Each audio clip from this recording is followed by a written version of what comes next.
Barchangizga assalomu alaykum. Siz YouTube olamida Doktor M kanalini tomosha qilmoqdasiz. Sizlarni shifokorlar Muhammad Erkinjonovich.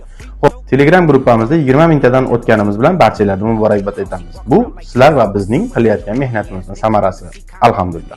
Xo'p, azizlar, bugun yana internetdan kelgan savollarga yuzlanamiz va bu yerda bir opamiz yozibdi o'zining xo'jayinining muammolari haqida. Shuni hozir men sizlarga o'qib beraman va shu savolga to'g'ridan-to'g'ri YouTube efirida hozirda javob berib o'taman. Xo'p, unda biz kommentariyalar ochamiz. Opamiz yozyapti: "Erim har zamonda masturbatsiya, ya'ni 5 ga 1 urayotganini ko'rib qolaman. Ba'zida fikr paydo bo'ladi. Mendan qoniqmayaptimi ekan?"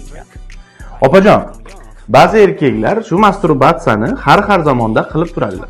Bu ularning ruhiyatiga o'rnashib qolgan. Buni kayfi ular uchun boshqachadir. Ba'zi bir erkaklarimiz oilali qurib, farzandli bo'lgandan keyin haligi charchagan ayoliga qarab, ayolini rayiga qarab, o'zi qondirib oladi, ya'ni ayoliga ham nagruska qilmaslik. Shuning uchun har zamonda bir haftada bir marta, 10 kunda bir marta masturbatsiya qilayotgan erkak bu sizdan qoniqmayapti degani emas. Yoki bo'lmasam shunaqa bir ajoyib holat bo'lyapti degani emas. U prosta o'zi shu vaqti bilan qondirib, nafsiga, ya'ni qamchi berib turibdi. Ba'zi hollarda masturbatsiya ham foydali deb ba'zi videolarda aytganmiz. Lekin bu gunohmi, gunoh emas ekanligini mahalliy imomlaringdan borib so'rab bilib olishlarni aytgan. Shuning uchun hurmatli ayollar, haftada bir 10 kunda bir xo'jayinlar o'zini qondirayotganini qo'qqisdan ko'rib qolsalar, bunga indamaganlar ma'qul. Chunki yana qaytaraman, sizlarni o'ylab va yaxshilikda o'ylab qilayotgan har qanaqa ish bu yomonlikka kirmaydi, xudo xolisa. Yana aytaman, diniy tarafini mahalliy imomlardan, jome masjid imomlaridan so'rab olasiz. Masturbatsiyani foydalarini aytib o'tganmiz mana o'sha video.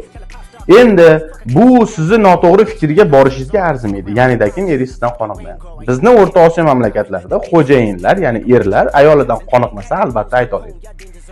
Ayollar sharm-u hayo qilib eriga ayta olmasligi mumkin.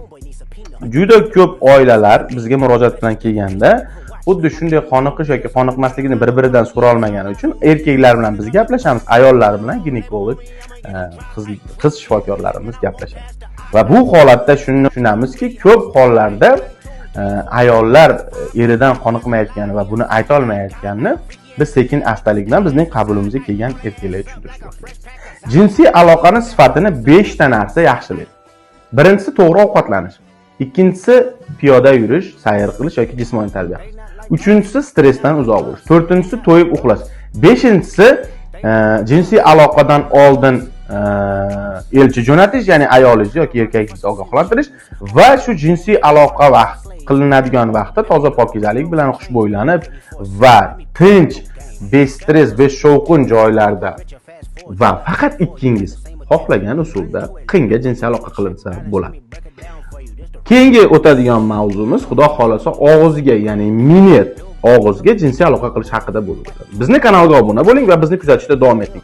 Biz xalqdan kelgan oddiy savollarga xalq tilida iloji boricha tushuntirishni harakat qilamiz. Sizlar bilan sizlarning shifokorlari Muhammad Erkinjonovich bo'ldi.